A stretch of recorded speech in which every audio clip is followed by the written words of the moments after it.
యేసుని ప్రేమ ఛానల్కి స్వాగతం. దయచేసి ఈ ఛానల్ని లైక్ చేయండి, షేర్ చేయండి, సబ్స్క్రైబ్ చేయండి. సామెతలు 14 అధ్యాయం మొదటి వచనం. జ్ఞానవంతురాలు తన ఇల్లు కడుతుంది, మూఢురాలు తన చేతులతో తన ఇల్లు ఊడబెరుకుతుంది.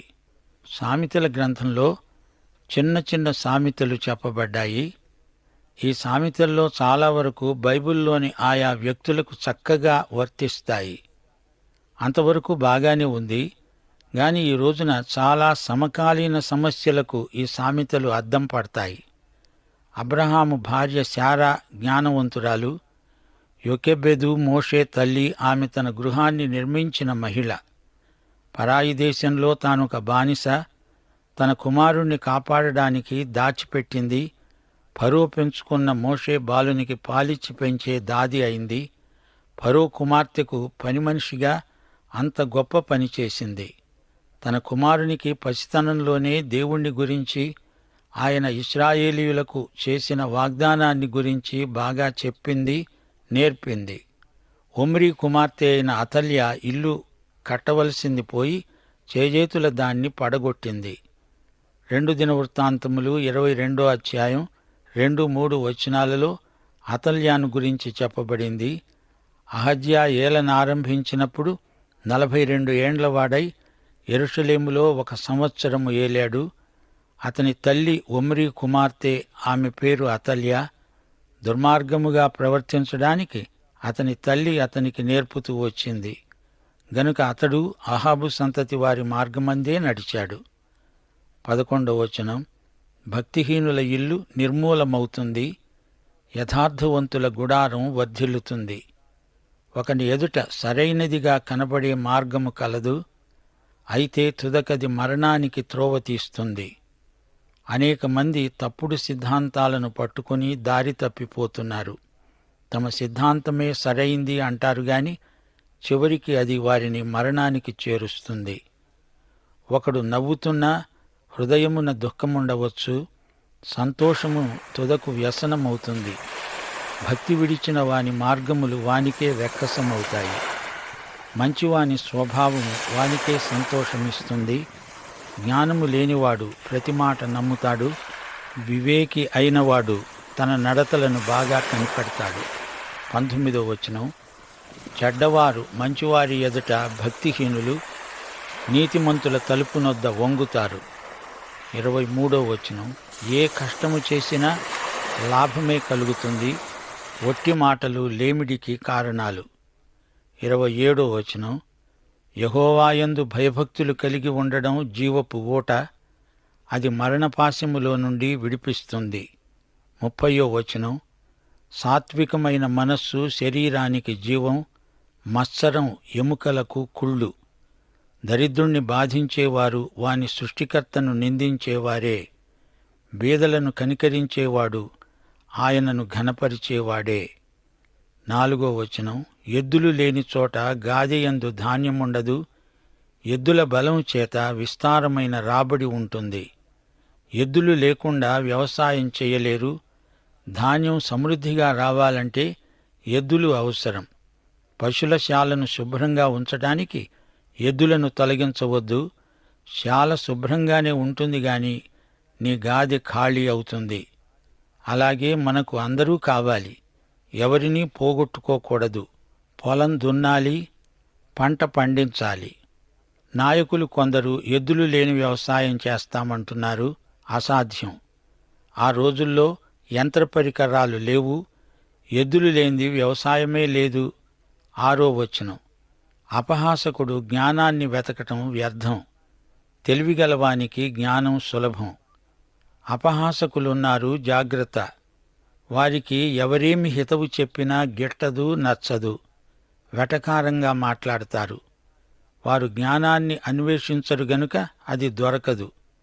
అనుభవజ్ఞులైన పెద్దల ఉపదేశాన్ని శ్రద్ధగా వినాలి, దేవుని యందు విశ్వాసముంచాలి. జ్ఞానం నీకు సులభంగా లభించటం లేదు అంటే నీ వైఖరిలో ఏదో లోపముందని అర్థం. 8వ వచనం. తమ ప్రవర్తనను కనిపెట్టి ఉండడం వివేకుల జ్ఞానానికి లక్షణం. మోసకృత్యాలే బుద్ధిహీనులు కనబరిచే మూఢత. మన తప్పులు మనం ఒప్పుకోవాలి, లేకపోతే అది ఆత్మవంచన అవుతుంది.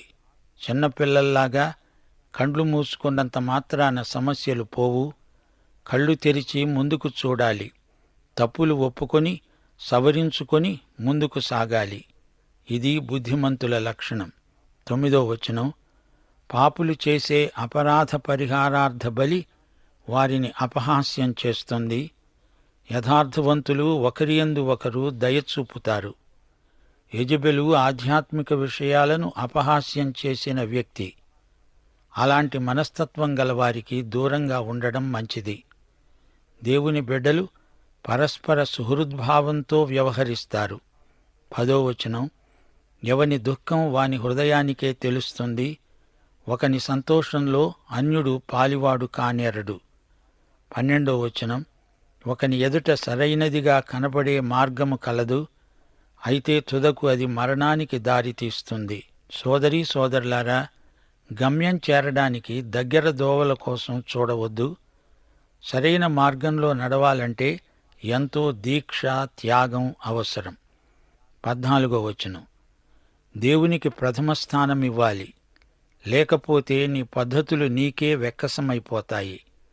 నీ జీవితంలో దేవుడు మొదట ఉంటే బతుకు సాహసోపేతమైన విశ్వాసయాత్ర అవుతుంది. అప్పుడు జీవితంలోని ప్రతి సంఘటన అర్థవంతమవుతుంది. దేవునితో సన్నిహిత సంబంధ సహవాసాలు గల వ్యక్తికి జీవితంలోని ప్రతి సవాలు గొప్ప అవకాశమవుతుంది. ఉత్కంఠభరితమైన వైఖరి అలవడుతుంది. న్యూనతాభావం అంతరిస్తుంది. మంచి కోసం పట్టుదల ఎక్కువవుతుంది. విశ్వాసమందు నిలకడగా ఉండగలుగుతావు. 29వ వచనం, దీర్ఘశాంతము గలవాడు మహావివేకి, ముక్కోపి మూఢత్వాన్ని బహుమానంగా పొందుతాడు. కోపం రెచ్చిపోతే అదుపు దప్పిన అగ్ని అవుతుంది. అలాంటి కోపం శరీరానుసారమై సంఘాలలో, కుటుంబాలలో చీలికలు తెచ్చిపెడుతుంది. వ్యక్తిగతమైన కారణాలను బట్టిగాక ఇతరుల మేలు కోసం పాపాన్ని ఎదిరించటంలో కోపం రావడం, అది ఆధ్యాత్మికంగా మంచి ఫలితాలనిస్తుంది. 31వ వచనంలో దరిద్రుణ్ణి బాధించేవాడు అతని సృష్టికర్తను నిందించేవాడే అని చెప్పబడింది. బీదలను వేధిస్తే దేవుడు ఆ నేరాన్ని తన పట్ల జరిగినట్లే ఎంచుతాడు. 2 కొరింథీ 9వ అధ్యాయం 9వ వచనం, దేవుడు వెదజల్లి దరిద్రులకిచ్చాడు, ఆయన నీతి నిరంతరము నిలుస్తుంది అని వ్రాయబడి ఉంది.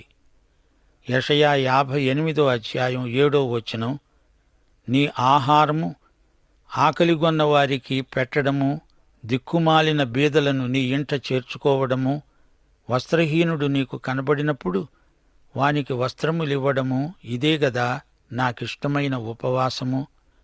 అలాగున నీవు చేసిన ఎడల నీ వెలుగు వేకువ చుక్కవలే ఉదయిస్తుంది, స్వస్థత నీకు శీఘ్రముగా లభిస్తుంది, నీ నీతి నీ ముందర నడుస్తుంది.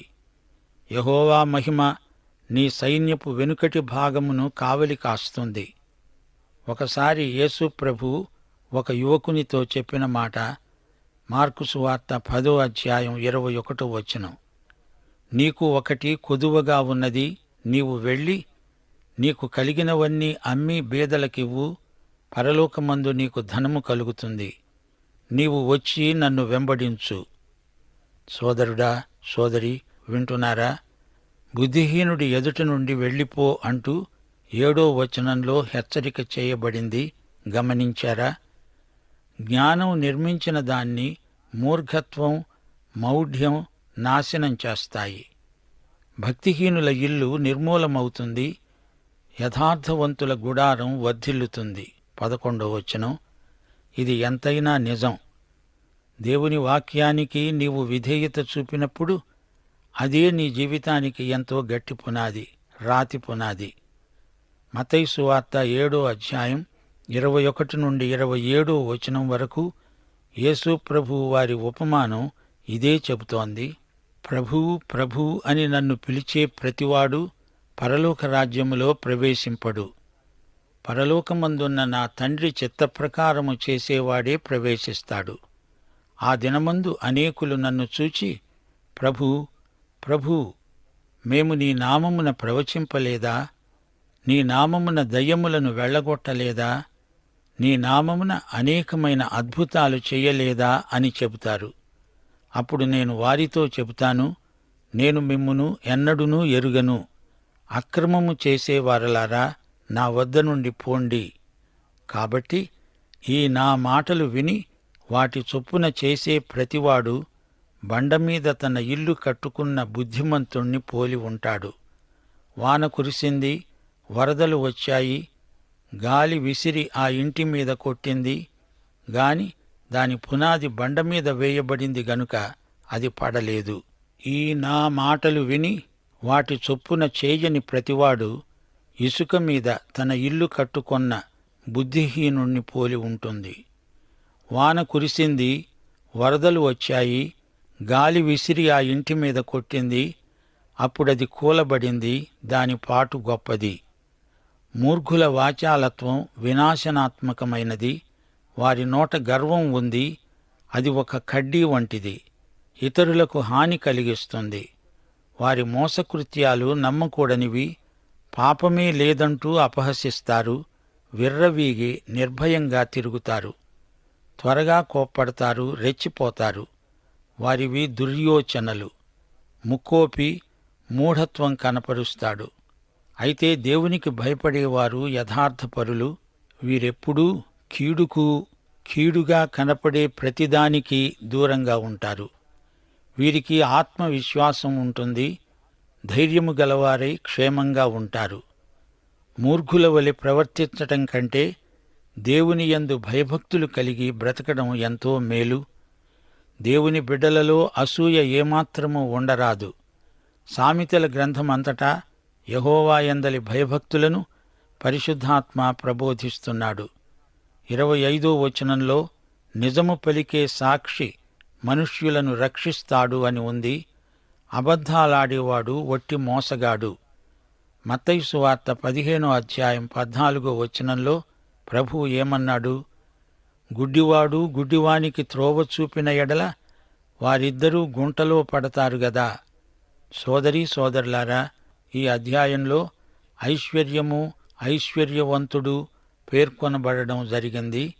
ఐశ్వర్యం అంటే కేవలం ఇహలోక సంపన్నతే అనుకోకండి. అనేకులు ఈ లోకంలో కాదు, పరలోకంలో మాత్రమే ధనవంతులు. కొందరు మాటకారితనంతో చలామణి అయ్యేవారున్నారు. వారు ఏవేవో చెబుతారు గాని ఒక్కటీ చెయ్యరు. చెప్పేవారు, చేసేవారు అని ప్రజలు 2 రకాలు. అలా ఉండకూడదు. చెప్పిందే చెయ్యాలి, చేసిందే చెప్పాలి. 21వ వచనంలో పొరుగువాణ్ణి తిరస్కరిస్తే పాపం అని చెప్పబడింది. మనం పరోపకారం చెయ్యాలి, ప్రత్యుపకారాన్ని ఆశించకూడదు. జ్ఞాని ప్రతి మాట నమ్ముతాడు అంటే అది అబద్ధమని రుజువయ్యే వరకు నమ్మవలసి వస్తుంది. యేసు శిష్యులు తరచుగా ఆయనను ఎన్నో ప్రశ్నలు అడిగేవారు. తోమా, నీ గాయాలలో నేను వేళ్లు పెట్టి చూస్తే గాని నమ్మను అన్నాడు. సీమోను పేతురో, ప్రభూ, నీవెక్కడికి వెళ్తున్నావు? నీ వెంట నేనెందుకు రాలేను అని అడిగాడు. ఫిలిప్పు అడిగాడు, ప్రభూ, మాకు తండ్రిని చూపు, అదే మాకు చాలు. ఇస్కరియోతు కాని యూదా అడిగాడు, నీవు మాకు కాదు లోకానికి ఈ సంగతులు ఎందుకు చూపవు? ఈ విధంగా యేసు శిష్యులు తమ సందేహాలను వెలిబుచ్చే ప్రశ్నలెన్నో అడిగారు. జ్ఞాని ప్రతిదీ నమ్ముతాడు అంటే వాక్యానికి సరిపోయేంతవరకే నమ్ముతాడు. 1 కొరింథీ 13వ అధ్యాయం 7వ వచనంలో భక్త పౌలు అన్నాడు, ప్రేమ అన్నిటినీ తాళుకుంటుంది, అన్నిటినీ నమ్ముతుంది, అన్నిటినీ నిరీక్షిస్తుంది. తాను విన్నది సత్యమని తెలిస్తే నమ్మి తీరాలి. వాక్య సత్యం నమ్మదగినది. వాక్య ప్రబోధం బైబిలుకు భిన్నమైనదైతే వెంటనే తిరస్కరించాలి. సోదరీ సోదరులారా, సామెతల గ్రంథం మనకు ప్రయోగశీలమైన దివ్య సత్యాలెన్నో నేర్పుతున్నది. దేవునికి స్తోత్రం. సామెతల గ్రంథంలో జ్ఞానం ఎంత గొప్పదో, అజ్ఞానం ఎంత ప్రమాదకరమో వివరించబడింది. దేవుని జ్ఞానమే మన గమ్యం. జ్ఞాని మంచి సలహాలిస్తాడు, జ్ఞానమందు ఆనందిస్తాడు. జ్ఞాని ఎడతెగని పరిశ్రమ చేస్తాడు, అధిక జ్ఞానం కోసం నిరీక్షిస్తాడు. హేతువు ఏదో జాగ్రత్తగా పరిశీలించి తెలుసుకుంటాడు, జ్ఞానమును గౌరవిస్తాడు, సత్యం కోసం ఎంతో ఆకలిగొని ఉంటాడు. ధనము కంటే జ్ఞానానికి ఎక్కువ ప్రాముఖ్యమిస్తాడు. జ్ఞానమును అన్వేషిస్తాడు, పరిశోధిస్తాడు, లోతైన ఆలోచనలు వెలిబుచ్చుతాడు. పెద్దలు తనలో లోపాన్ని చూపినప్పుడు తనను తాను సరిదిద్దుకొని దాని ద్వారా ప్రయోజనం పొందుతాడు. మంచి సలహాలు ఎవరు చెప్పినా కృతజ్ఞతతో స్వీకరిస్తాడు. దేవుని జ్ఞానమందు అచంచలమైన విశ్వాసముంచుతాడు. కోపాన్ని నిగ్రహించుకుంటాడు. అందరికీ మంచి ఆలోచన చెబుతాడనే పేరు గడిస్తాడు. అతడికి దేవుడు అధిక జ్ఞానమిచ్చి బహూకరిస్తాడు. అతడు శాంతిప్రియుడు. అతని జ్ఞానాన్ని ప్రజలు ప్రశంసిస్తారు. అతడు సరైన మార్గాన నడుస్తాడు. తన జ్ఞానంతో ఇతరులను లోబరుచుకుంటాడు. తిరుగుబాటుకు దూరంగా ఉంటాడు. జ్ఞానబలం శరీర బలం కంటే గొప్పదని గ్రహిస్తాడు. సరే, సామెతల గ్రంథంలోని జ్ఞానహీనుడు, మూర్ఖుడు ఎలా ఉంటాడో చెప్పబడింది. నాశనగ్రస్తుడు, అతని మూర్ఖత్వమే అతనికి అతిశయం. పనిచెయ్యడు, గర్విష్టి, సోమరి. జ్ఞానివలె నటిస్తాడు, అపహాసకుడు. మోసగించబోయి తానే మోసపోతాడు. జ్ఞానవాక్కులను వినిపించుకోడు, తప్పుకొని తిరుగుతాడు. అతని తిండే మూఢత్వం, జీవమును కోల్పోతాడు. ఎవరైనా తప్పుదిద్దితే కఠినుడైపోతాడు. వ్యర్థమైన కలలు కంటాడు. దేవుని మీద నిందలు వేస్తాడు, నిష్ఠురాలు పలుకుతాడు. తన తప్పు ఇతరుల మీదికి నెట్టివేయాలని చూస్తాడు. అహంభావుకుడు, పొగరుబోతూ, వదరుబోతూ. మంచి సలహాలను ఖాతరు చెయ్యడు, తోసిపుచ్చుతాడు. సత్యాన్ని నిరర్ధకం చేస్తాడు. సత్యాన్ని వక్రీకరించి మాట్లాడతాడు. మూర్ఖత్వాన్ని మానక అదే వైఖరి అవలంబిస్తాడు. స్వాతిశయం, దురభిమానం ఎక్కువ. కోపంతో రెచ్చిపోయి దుర్భాషలాడుతాడు. అవమానం పాలవుతాడు. చాకిరీ చేసినా యజమాని చేతిలో దెబ్బలు తింటాడు. కలహప్రియుడు, మిత్రభేదం కల్పిస్తాడు. గౌరవం, పేరు పోయినా లెక్క చెయ్యడు. ప్రజలు అతన్ని చీకొడతారు. అతని అజ్ఞానమే అతనికి ఆనందం. తన అవివేకాన్ని బయటపెట్టిన వారిపై మండిపడతాడు. వారిని దూషిస్తాడు. మాటలతో ఇతరులను అపాయంలోకి నెడతాడు. బరితెగి తిరుగుబాటు చేస్తాడు. ఇలాంటి వ్యక్తిని ఎవరూ సంప్రదించరు, సలహాలు అడగరు. తమ మూర్ఖానికి తామే బలైపోతారు. సోదరీ సోదరులారా, సామెతల గ్రంథమందలి జ్ఞానం మనందరికీ కావాలి. యేసుక్రీస్తే మన జ్ఞానం. సామెతల గ్రంథంలో మన దేవుడు మనకెలా కనిపిస్తున్నాడో చూచారా? దేవుడు సర్వజ్ఞుడు. జరిగే ప్రతి సంఘటన ఆయనకు తెలుసు. ఆయన అందరినీ ఎరుగును. దేవుడు సమస్తానికి సృష్టికర్త. సమస్తము ఆయన అధీనములోనే ఉంది. దేవుడు మనకు ఆశ్రయం. నీతిమంతులను కాపాడే దేవుడు. తన యందు భయభక్తులు గలవారికి బహుమానమిచ్చే దేవుడు. సమస్తాశీర్వాదాలకు మూలం. విశ్వాసఘాతకులను శిక్షిస్తాడు. ప్రార్థనలకు జవాబిచ్చే దేవుడు.